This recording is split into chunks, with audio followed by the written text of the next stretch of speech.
RMC, 6h-8h30. Apolline Matin. Apolline de Malherbe. Excellent réveil à tous, très belle matinée. Il est 7h41 sur RMC. Et tout de suite, évidemment, on revient sur cette nuit très agitée à l'Assemblée nationale, ce pass vaccinal qui devait passer comme une lettre à la poste. Et puis voilà, un petit peu après minuit, on va le voir, ça n'a pas été tout à fait ça. D'abord, bonjour, Clémentine Autain, vous êtes députée La France Insoumise de Seine-Saint-Denis. Bonjour, Apolline de Malherbe. Et puis, avec nous également, Sacha Houlié, députée La République En Marche de la Vienne. Vous étiez tous les deux dans l'hémicycle hier soir et c'était un peu après minuit, il s'est passé ça. On suspend.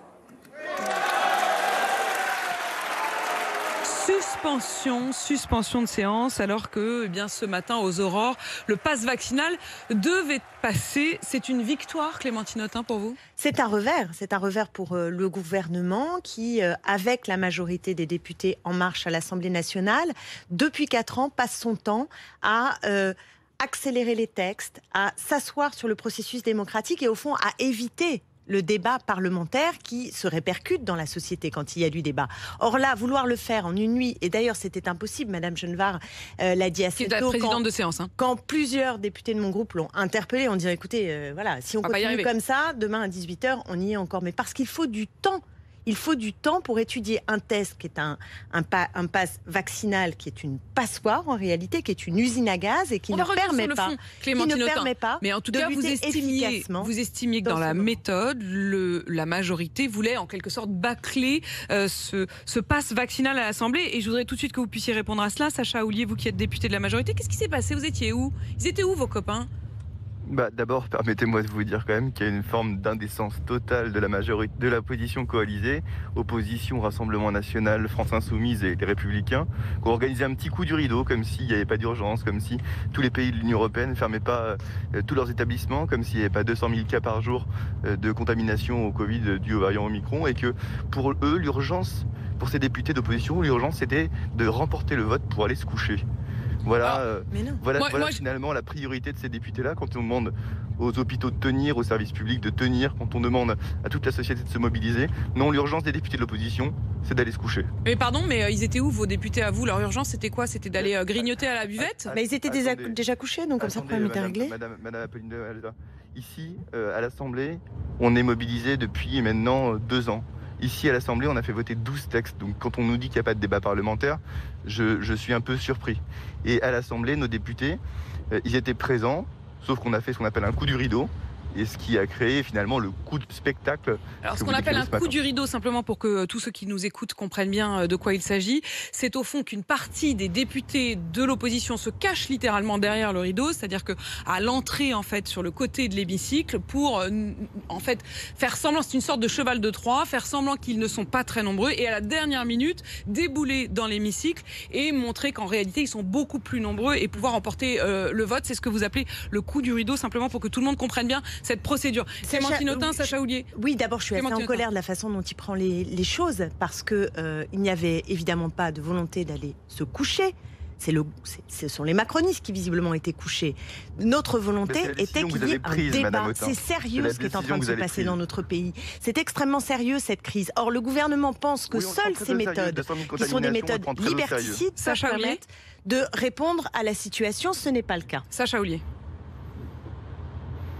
Sacha Houlié, je vous écoute. Le pass vaccinal, observez que le pass vaccinal, il est absolument nécessaire pour ne pas fermer tous les établissements, pour pouvoir maintenir les activités culturelles, sportives et les loisirs, que la France prend des décisions qui sont en cela bien moins liberticides que la majorité de ses voisins européens, et donc que de ce point de vue-là, nous étions tout à fait en responsabilité. Par ailleurs, j'observe que les Républicains, dont la candidate s'est prononcée le matin même pour le pass vaccinal, ont voté contre à toutes les occasions.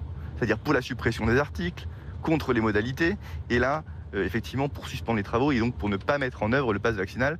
Et donc, en plus de l'indécence, il y a une forme d'hypocrisie de leur part. Sacha Houlié, il y a quand même une question sur laquelle vous-même vous disiez qu'il y avait une absurdité de la part du gouvernement, c'était cette idée de bloquer à 5000 tous les événements publics. Vous-même, vous disiez qu'il faut un peu plus de subtilité, vous étiez favorable à des jauges proportionnées, et en fait, vous aussi, vous avez été balayé. Sacha Houlié.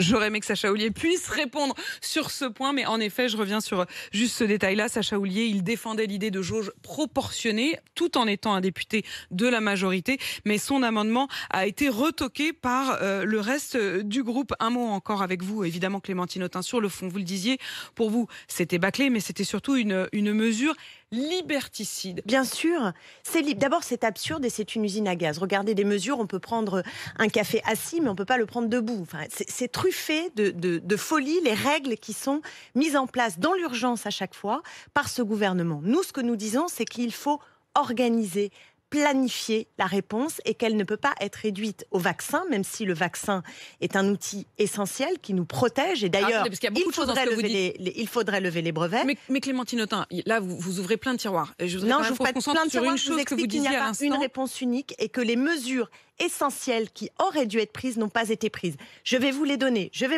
Et jusqu'à hier, sur un certain nombre de sujets dont nous avons débattu. D'abord, la catastrophe à l'hôpital, Apolline de Malherbe. Vous rendez-vous compte que depuis le début de la mandature, plus de 17 000 lits ont été fermés à l'hôpital. Vous avez des personnels qui sont à bout. Et le gouvernement continue à fermer des lits, 500 en réanimation depuis le début de la crise Covid. Vous avez un autre problème, c'est que, par exemple, les enseignants demandent des purificateurs d'air.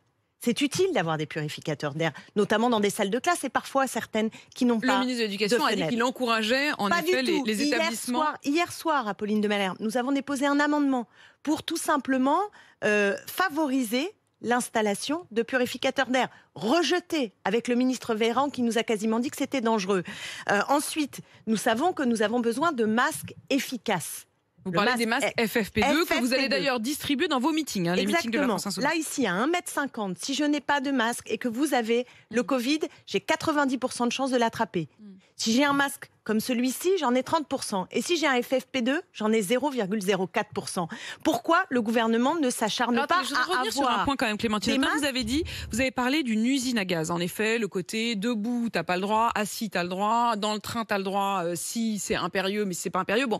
Depuis ce matin, Clémentine Autain, on a de nombreux auditeurs qui nous appellent, y compris des gens qui sont plutôt contre ce vaccin, mais qui sont en fait dans l'embarras face à, en effet, ce que vous appelez une forme d'usine à gaz.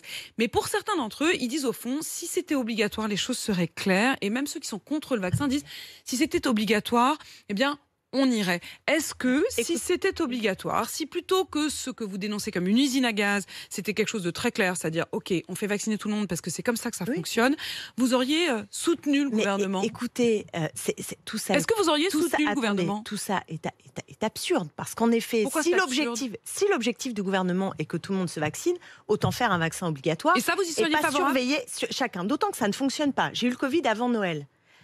Et je me suis rendu compte que j'avais pas de symptômes, que je pouvais aller au cinéma ou au café avec mon pass parce que j'avais mes 3 vaccins. Et j'avais le Covid. Donc c'est bien, écoutez-moi, c'est bien l'esprit. Pardon, mais vous ne répondez pas à ma question. C'est bien l'esprit. Si le gouvernement demain propose au vote des députés un vaccin obligatoire, est-ce que vous voteriez pour? Écoutez, ce n'est absolument pas son choix. Et moi, ce que je suis en train de vous dire... Mais vous le regrettez? Moi, ce que je suis en train de vous dire, c'est qu'il faut un ensemble de mesures. Il faut encourager à la vaccination. Pardon, mais vous répondez pas à ma question. Il faut encourager à la vaccination, d'accord? Ça, c'est clair, parce que le vaccin permet de nous protéger, notamment des formes graves.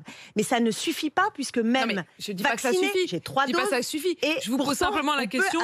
Vous dénoncez une usine à gaz. Est-ce que quelque chose de clair, net, hyper lisible, c'est-à-dire une obligation vaccinale, vous diriez oui? Moi, je suis en train de vous dire qu'il faut un dispositif avec différentes mesures et pas simplement le paquet sur le vaccin. Voilà, je ne peux pas être plus claire avec vous. Et en particulier la question du brevet, parce que si vous voulez, le problème, c'est que quand vous avez à l'autre bout du monde... Mais pourquoi vous n'êtes pas sur la question du brevet? Est-ce qu'on veut faire face à cette pandémie avec cohérence, en anticipant éventuellement donc vous êtes pour vagues. Le vaccin, vous êtes même pour le vaccin partout, mais si on vous dit demain vaccin obligatoire, là par contre vous dites non, mais je ne suis pas sûre.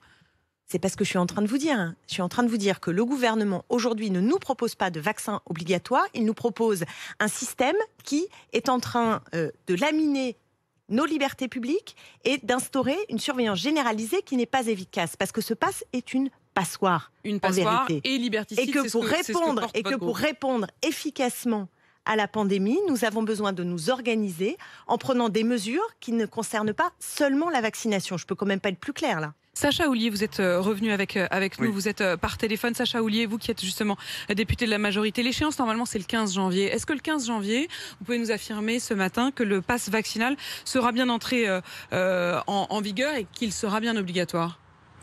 La conséquence du petit coup de spectacle qu'on a eu hier à l'Assemblée, c'est qu'on devra probablement siéger ce week-end. Et ça, pour le coup, nous y sommes prêts et nous le ferons. Donc, nous tiendrons les délais, c'est-à-dire le 15 janvier pour le pass vaccinal.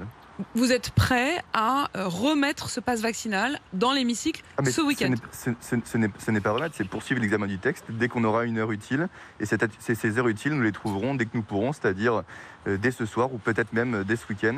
Bref, en tout cas, nous avons une priorité, c'est de mettre un terme à cette vague Omicron et donc du coup d'enrayer la contamination et l'épidémie. Et c'est la raison pour laquelle nous serons mobilisés autant qu'il le faudra. Merci beaucoup, merci Sacha Houlié d'avoir répondu à mes questions ce matin. Vous qui êtes député La République En Marche de la Vienne, un dernier mot avec vous. Quand vous entendez Sacha Houlié qui dit de toute façon ça ne changera pas grand-chose puisqu'on y reviendra ce soir ou même au pire ce week-end, vous serez dans l'hémicycle, Clémentine Autain ? Probablement au maximum de ce que je peux Et l'être. vous continuerez à combattre ? Et nous continuerons à le combattre, mais nous aimerions que ce gouvernement cesse de s'entêter sur une mesure qui n'est pas efficace pour combattre le virus et qui en revanche met à mal nos libertés. Et vous savez, j'en ai ras-le-bol, d'entendre Sacha Houlié, comme les députés hier, nous rabâcher que nous ne voudrions pas protéger les Français en ne votant pas leur passe. Mais est-ce qu'ils peuvent se représenter juste 30 secondes que ce passe, comme le pass sanitaire et le pass demain vaccinal, n'est pas l'alpha et l'oméga de la politique possible et que d'ailleurs elle ne fonctionne pas. Donc il y a du débat démocratique nécessaire et je pense que les Français en ont aussi assez d'apprendre tout au dernier moment, de voir le passage en force et de ne pas voir un gouvernement qui met les moyens financiers. Parce que vous savez, surveiller les gens, ça coûte moins cher que d'investir dans les hôpitaux, que de faire des masques gratuits, que de permettre des tests. Ce qui est sûr, c'est qu'en tout cas, le débat politique, dans cette situation difficile. Et ça, on peut tous s'en réjouir, le débat politique, il est là, puisque en effet, il y a ces discussions et elles existent notamment sur RMC. Merci beaucoup Clémentine Autain. Merci à vous d'être venue dans ce studio, vous qui êtes députée La France Insoumise de Seine-Saint-Denis. Il est 7h53, on poursuit évidemment avec vous tous au 32-16 ce débat sur le pass vaccinal. Mais avant cela, dans un instant, il y aura Nicolas Poincaré bien sûr. RMC, 6h, 8h30.